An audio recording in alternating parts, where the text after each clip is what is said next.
Today on Pilot's Discretion, our guest is pilot, writer, and educator Amy Laboda. She tells us about the next generation of pilots, surviving a ditching in a Cessna 210, and living at an airpark. Pilot's Discretion starts right now.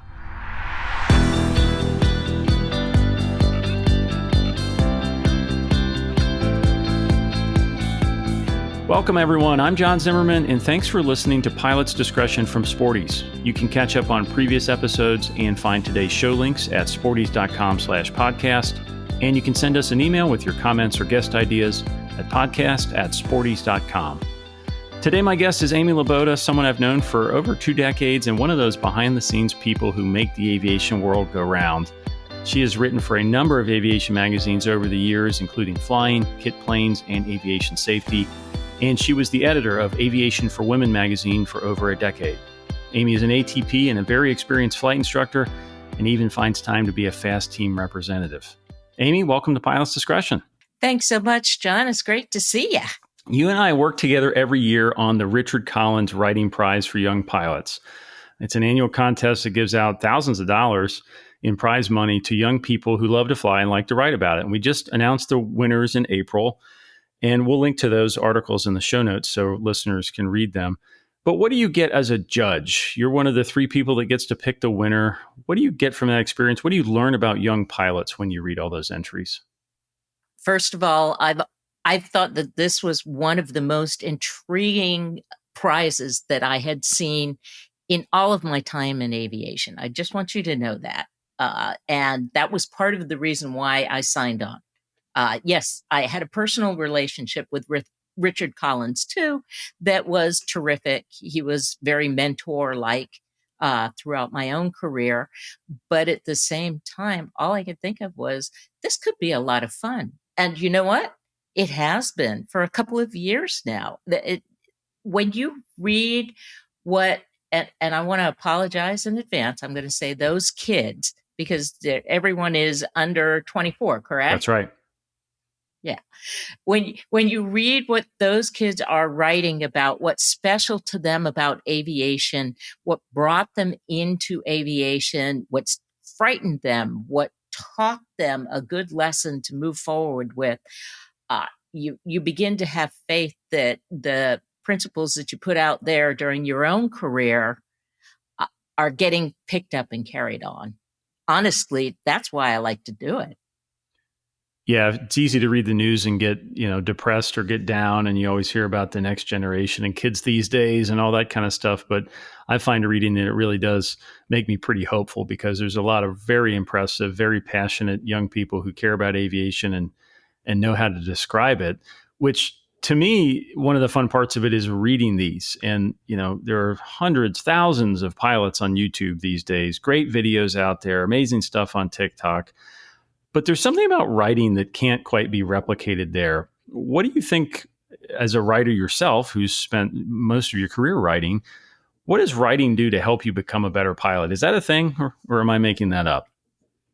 It can be a thing. You're not making it up. Here's what I understand about my own career, which I had always had this idea that I wanted to fly and I wanted to write. Yeah, I know that sounds bizarre, but at 10 years old, if you'd asked me the question, I would have answered it that way. This is what I'm being told. I can't say I remember everything or who I was at 10, but there was definitely that there. The flying, the journaling that helps you process the flight you just did, all of that. And I was a student pilot for a long time because I started a little early. And this happens to young people. They kind of get nudged into aviation at 13 or 14 through Civil Air Patrol or something like that. And they end up student pilots for at least 2 years, maybe 3 years, right? Because you have to be 14 to solo a glider, correct? Mm-hmm. But you really have to be 15 to get your rating in a glider, 16 to solo a power plane, and 17 to get your rating. So I started flying aircraft in a learning situation at 15 years old. It's a long time to be a private pilot student. I think there's people out there who are having that experience if they're writing and processing each lesson, they have something to go back to. Just like when we took notes at school. You took notes at school, didn't you? I tried to. Okay. That is a great outgrowth of it. The talent comes when you look at what you've got and you can process it and come out with lessons learned. And that's what Airfax Journal is all about, correct? That's right. Yeah, the processing part is underrated by a lot of pilots. I think that everybody talks about the airplane being the world's worst classroom. Well, that's mostly true. You experience things in the airplane, but I think most of the learning comes after the flight when you're on the ground and you're thinking about it. And writing has a way of forcing you to do that in a very structured and disciplined way. You don't have to have a spreadsheet. I'm really not a spreadsheet person. Now, there are spreadsheet people in my family, so I tolerate spreadsheets. But to be very honest with you, I like to see things freeform. I think one of the coolest parts of Microsoft Outlook and any program out there that shows the flow of a project with little diamonds and boxes and oh, that makes me so happy. So let's think about the next generation of pilots more broadly. We've identified there's clearly some hope because we've got almost 100 great entries this year, had a great first place winner in the Collins Prize, great second place winner. But thinking more broadly, there's a real boom in training right now. By most measures, flight training has almost doubled over the last 10 years. What changes do you see in today's new pilots of 2024 versus 10 or 20 years ago? Okay, so let me break the question into two parts because the first part was really talking about the young people that you're getting a response when we put out the Collins Prize, which is a nice chunk of change, by the way. But that the people that you're getting who are sending in stories are a unique subset of the young people who are out there today. You would have to agree with me there, right? Absolutely. Yeah. And they're terrific. And I'm not seeing by the time you've done the heavy lifting, and let me put that out there for everybody. John is really the heavy lifter on this prize. He really sifts through everybody who sends in an essay. If you apply for this prize and you send an essay, it will get read. It will get read. And even though what we, the final judges, see is a subset of that, uh, the most impressive, we can definitely say that it's a marvelous group of young people who are going in 10 different directions in aviation all at once. I mean, sometimes you really just can't predict where they'll end up. Are they going to be the airport manager? Are they going to be the FBO manager? Are they going to manage the tower? Are they going to be a captain managing a flight deck, right? I mean, it's exciting. The second part of the question really speaks to who's attracted to aviation today, because we've really been through some ups and downs in the industry in the last 20 years. You have to agree with me there. Absolutely. We've had hiring busts and hiring bonanzas, for lack of a better word. I am seeing more diversity in the groups of people who are looking to find a career in aviation, and even more so in the groups of people who are interested in the flight deck as a career.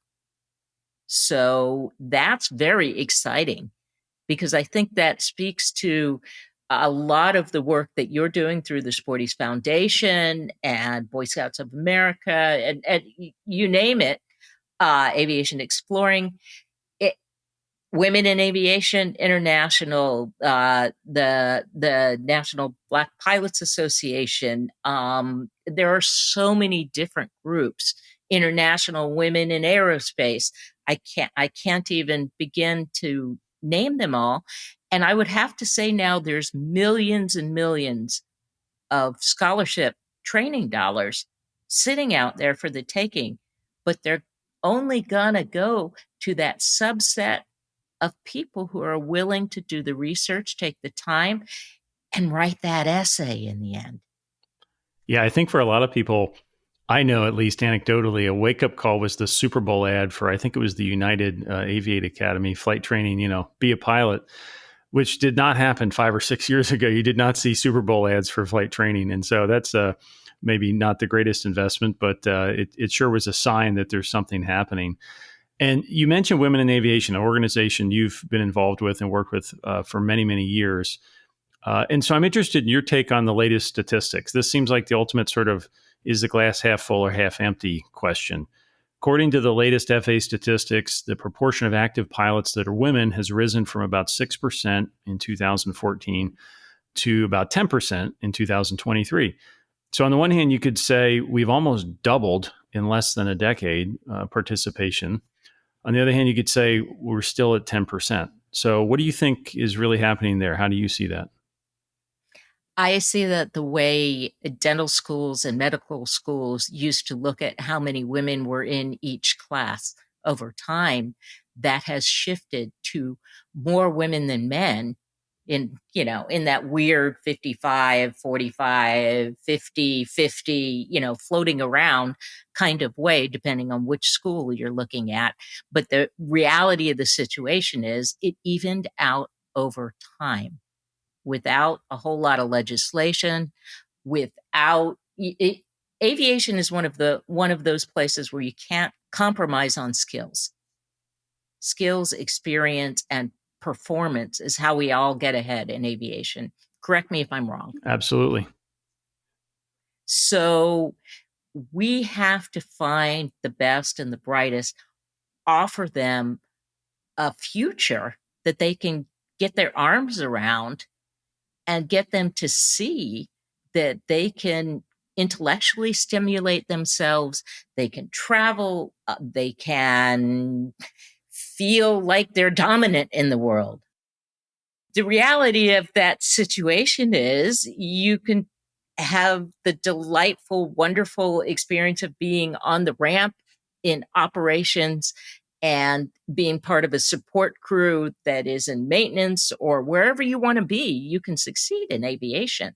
There's no question about it today. If you want tech, we got tech. If you want to keep it simple, we have manufacturing. Pick a line. You could just do that. But the reality of the situation is we got to keep reaching out to these kids and continuing to let them know.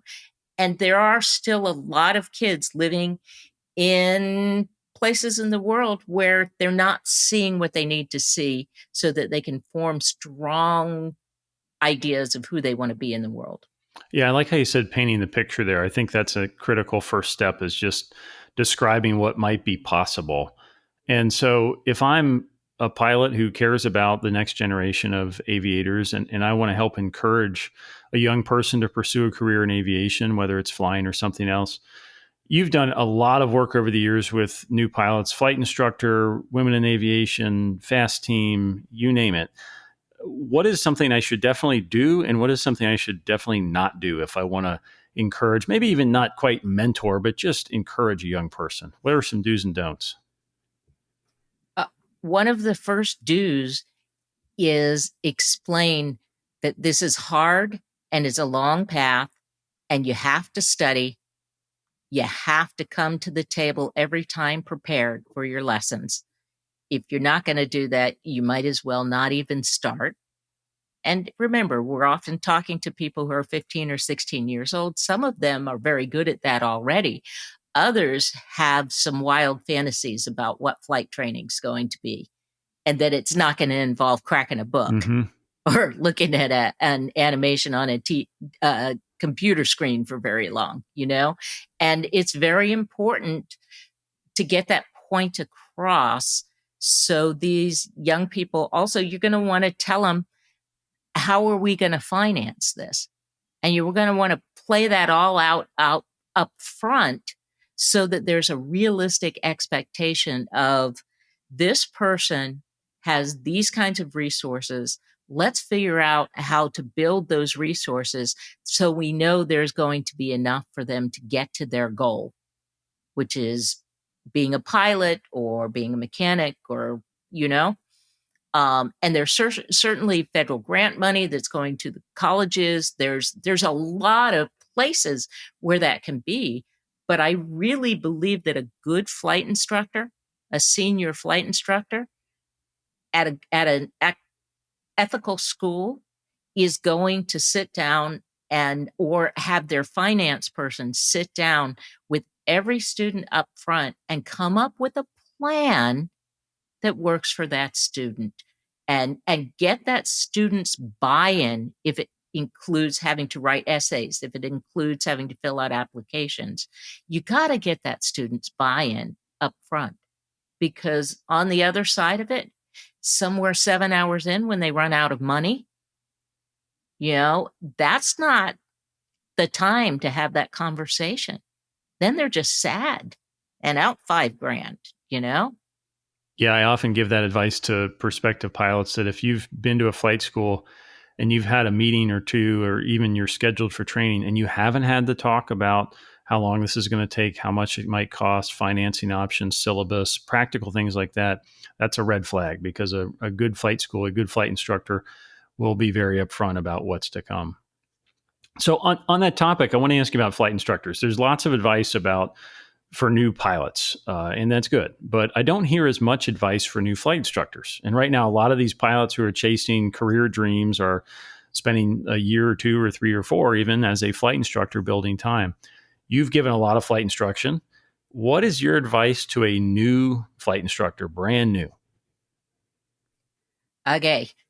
It's a 1, 2, 3 proposition. Okay.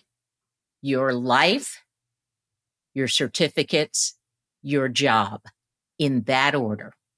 Every decision you make needs to run through that before you get to pave, before you get to, I'm safe, any of those. You take it through those 3 items in that order, and you will make it to be a senior flight instructor. That is fantastic advice. I've never heard it put that way, but that is wonderful advice and has the benefit of being fairly easy to remember as well. Amy, let's take a quick break. And when we come back, I want to ask you about a memorable flight you had years ago for the wrong reasons. Earn all your pilot ratings and keep your flying skills sharp with Sporty's Pilot Training Plus. This all-inclusive membership unlocks Sporty's complete library of award-winning video courses, so you can learn anywhere you have your phone, tablet, or laptop. For one annual fee, you get access to over $1,500 in courses, a smart investment in your flying career. Plus, enjoy free shipping every day of the year at sporties.com and apply for one of our 3 annual flight training scholarships. Learn more at sporties.com/pilot training. Now, back to Pilot's Discretion. We are back with Amy Laboda, who once had to ditch a Cessna 210 off the coast of Key West when her engine quit, with 2 of her kids on board, both under 10. Not an experience anybody wants. Now, Amy, you've written about this in a couple different articles, which we'll link to, which really spell out the details, lots of great lessons. I wanted to just focus on a couple there. One is your initial reaction, which is when the engine quits, you write, you need to push. And I've heard many people say this. I train for this during recurrent training, but it seems to be exactly the opposite of what our brain wants us to do. So tell us about why it's important to push and why that's so hard. Well, anytime you're in a climb, you're established, and then you lose power, you're losing speed so quick. And the tendency to hold the airplane in the air with your arms, which is something you see a lot of less experienced and less practiced pilots doing, in kind of a denial of what, and certainly in my case, you could hear it. There was a marked difference. Engine, no engine, But what I'm saying is, anytime you see or feel that coasting feeling, you can literally feel yourself losing airspeed, or the airplane itself starts to get a little loose on the nose upness. It was trimmed right before, but now you got a different airspeed situation because you've lost power. And that's like a lighter than air feeling for a second, right? Seat of the pants. If you're not pushing, the second there's the auditory, there's the kinesthetic sense kicking in. You're losing critical speed that is going to determine what happens next and whether you're right side up when you land back on the ground or the water, wherever the accident is getting ready to happen. And how can we train for that? We practice engine failures, your classic, you're on left downwind and the instructor pulls the throttle and okay, your engine quit land, but doesn't seem to realistically simulate, especially in a climb. Are there things we could do better during training, even recurrent training, flight reviews, things like that, to practice that muscle memory? Yeah, the thing we're all afraid of is an accelerated stall. Let's be frank about that. Anywhere close to the ground, within 1,500, 1,000 feet of the ground, most of the airplanes we fly, if you pull and turn steep and lose power, you'll snap over in an accelerated stall very, very quickly because of the load factor. So that load factor is really playing a part. And it gets back to you can stall a wing in any attitude, right? Mm-hmm. Critical angle of attack is critical angle of attack. So you have to think about it that way. So that's kind of the logical thing. If we were practicing at altitude a little bit more aggressively, and it's very hard to do, accelerated stalls, some students have never done anything except explain one. They've never actually done an accelerated stall. What's the effect if I have flap out? That's got to change things, asking and discussing all of those questions. And what prevents an accelerated stall? Push. If you lose the sensation of being pushed, right, flying along or pulled along in a tractor sense, if you lose that, if you lose the sound of your engine, also a bang is very bad. Just saying. Especially if it's coming right from where the engine is. You should pretty much turn around and go back to the airport or find some place to land, But I'm saying that you really have to have those senses on high alert. And the closer you are to the ground, the more your senses should be sharp and tuned into what am I going to do if. One of the other great lessons that you shared from that event was about survival gear. In this case, in the water, so it takes on, I think, even more importance. And you wrote about how if it's stored in the back of the airplane, it's really not survival gear. Tell us about that. If it ain't wrapped around you or connected to you, it's not coming out of the airplane with you in a ditching situation. Let's just put it that way. So if you're not having pilot and passengers put on flotation gear and literally be in the airplane with the flotation gear on for takeoff, landing, and anytime you're under about 10,000 feet in a single engine airplane over open water. 10,000 feet sounds like a lot of time to put stuff on. But if it's not attached to you, wrapped around you, or you're not wearing it, there's a very, very high possibility, and I have empirical proof of this, that you will come out of the airplane without it. And that may not be a big deal for you in the moment. Maybe somebody's coming to pick you up right away. You can already see them moving to you. Maybe you're an excellent swimmer and you know how to take your pants off and get air in them and all that kind of stuff. Maybe that's terrific, but you'll be doing a whole lot better with a Coast Guard approved PFD in the water after a traumatic event. So this event is now 20 years in the past. You've had time to internalize the lessons, think about it, I'm sure. What has changed in your flying habits? Is there some permanent habit change or procedure or flight planning process that's different? I got to tell you that the odds of what happened to my airplane happening ever again to me are very, very slim. And once the logical brain gets their, folds around it and the gray matter processes that, you build a couple new neurons and you realize that you know, it's good to keep your airplane in excellent shape. It's good to consider, you know, changes you're going to make from everything to if you make a big change on the airplane and it increases the value of the airplane, call your insurance agent and update that.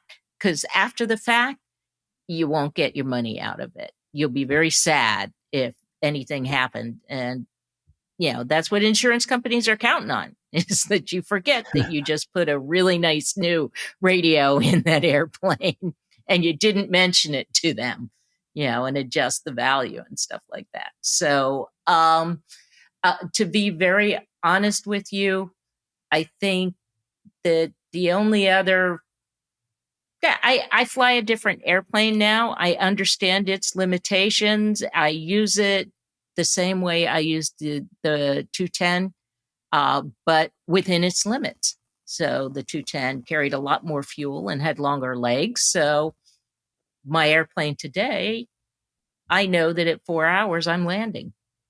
You know, that's always going to get me nice and fat on landing fuel if I had to go around and go somewhere else. So I take nice round numbers like that. But you have to get past and get your head around the randomness sometimes of certain things. And if you can do that, you'll understand that you probably had your incident or accident in aviation. If you continue to pay good attention and be a good pilot and stay current, then you have as just as good a chance as anybody out there, and no more, no less. And, you know, if you can do that, you'll want to go flying again. Okay, Amy, we always close Pilot's Discretion with our lightning round called Ready to Copy. I'll ask some questions on a range of topics, and you read back with your quick answer. You ready to copy? I'm going to do my best. Here we go.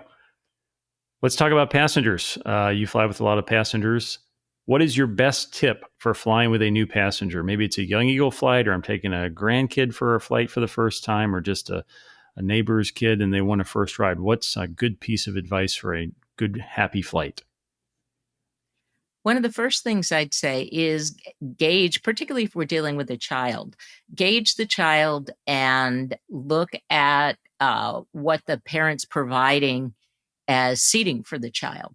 Because as you well know, children are in car seats up to about 9 sometimes, because I think they go all the way up to 70 pounds now.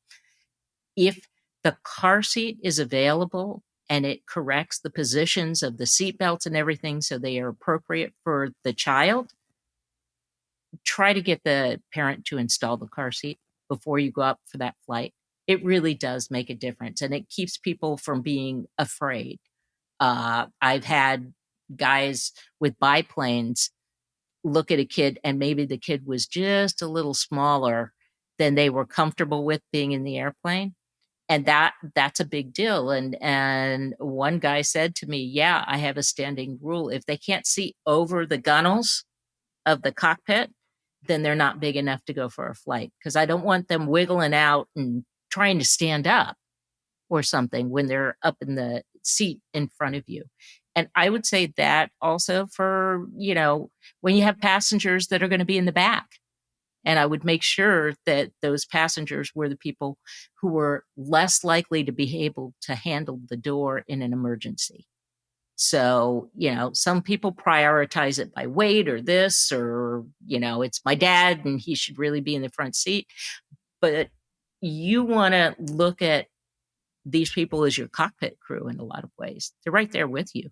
So you need to be able to count on them for if there was a problem. That brings up my next question. What makes up a good passenger briefing in a light airplane? Doors, windows, seats, seat belts, and some clue for people who haven't flown before as to when we're going to have a sterile cockpit situation, where I would really prefer that you not, you know, unless we're spewing flames, don't tap me on the shoulder.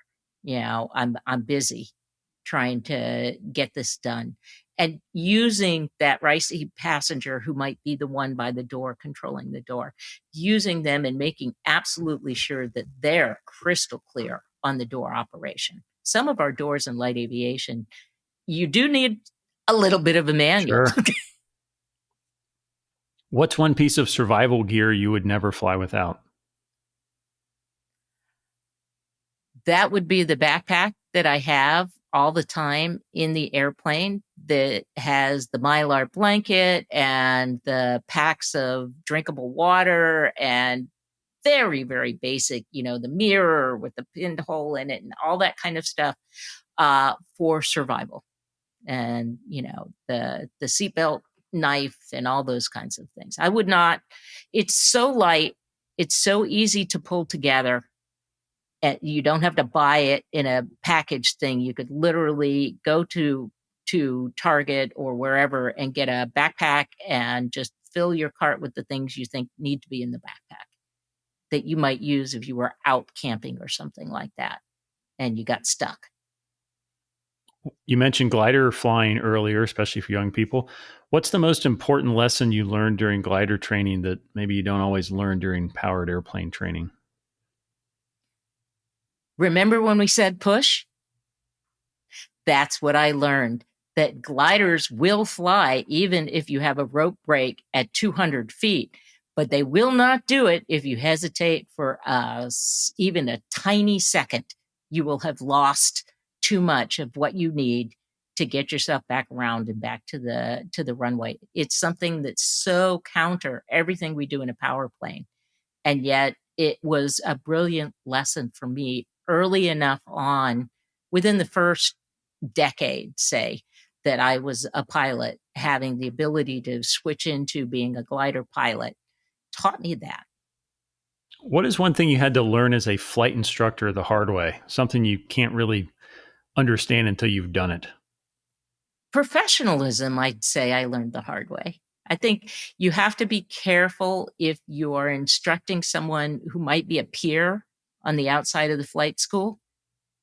You have to be very, very careful, if you like that student, not to cross over into being that student's friend while they're in training with you. I think it's very, very important. And we're getting a lot of kids who are 19, 20, 21, 22 years old becoming flight instructors. So they're switching over from one to the other. And you really do. You want to make new friends at the place where you're at and stuff like that. But you have to walk such a fine line, because I lost a couple students because personally we had issues, and professionally they're like, I can't work with that person anymore.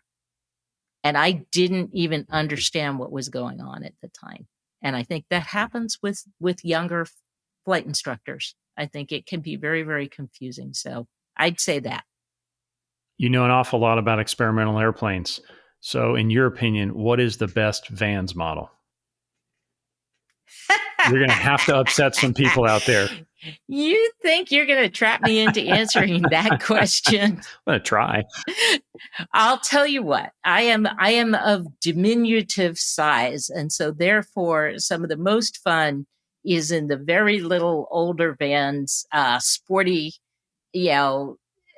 aerobatic, if you make it that way, airplanes. So the little RV4 and the RV3, and, those were delightful airplanes. You need to understand that a 6 and a 7 are very subtle in their differences to me, because again, I'm smaller, so I don't notice. I do notice a big difference between an RV12 and an RV14. But one of those big difference for a long time was the RV12 could be a light sport. And so people who didn't ever want to have an FAA medical could self-certify and have an RV12 if it was the correct RV12. As we all know, there's infinite variation. So, all that being said, I drive one of the largest, an RV10, and I love the machine. So I think it depends on what you want to do with it. Well, that's obviously the right answer. It depends, but that RV10 is a pretty sweet airplane. How about the Kit Fox? You've got some time in Kit Fox. What's your favorite thing about that airplane? Oh, that airplane. When I go to Sun and Fun every now and again, I can see it because that's where it lives now. And I know the kids are having fun doing all kinds of fun things with it. But it was our first build. We built it in a garage on one side of a 2-car garage. And for that reason, it was even thinking about the Kit Foxes is very nostalgic to me. We didn't even buy the kit until it got to the Kit Fox 4 because I knew too much about it in the journalism jobs I was doing. And I knew they were swapping things around to change the size of the tail. And I'd flown it with a couple of different kinds of floats on it. And, they were looking at all the different modifications. It was very early in Kit Fox's iterations. So the one that we had, I loved because it was lightweight and so sweet to fly. And if I was doing good landings in the Kit Fox, my landings in the RV-10 or the 182 were child's play.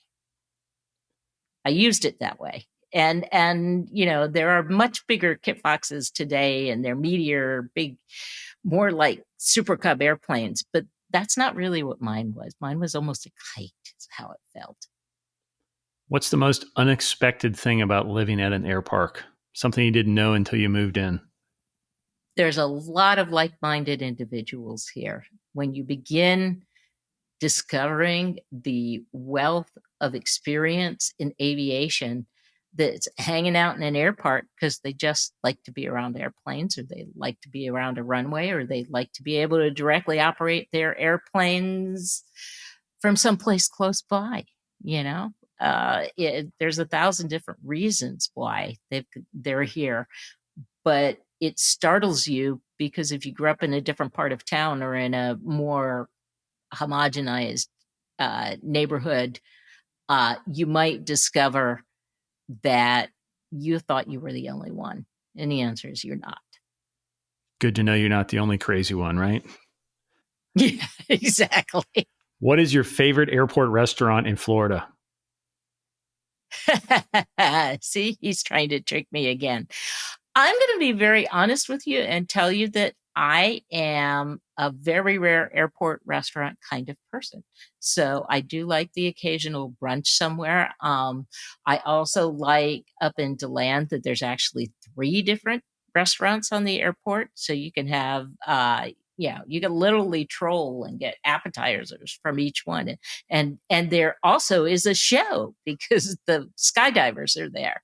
So, it's lunch and a show.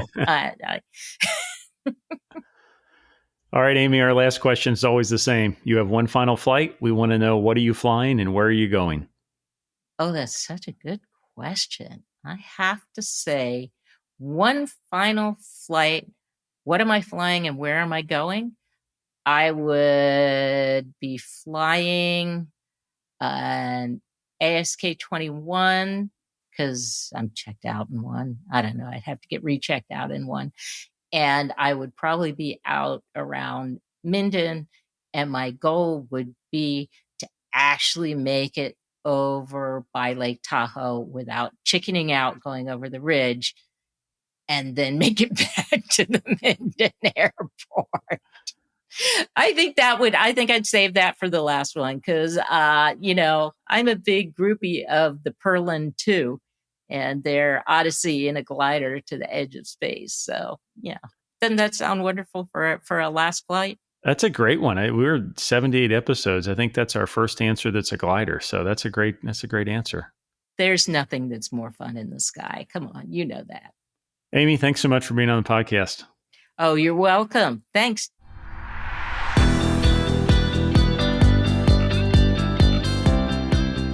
Thanks for listening to Pilot's Discretion, brought to you by Sporties, training and equipping pilots worldwide for over 60 years.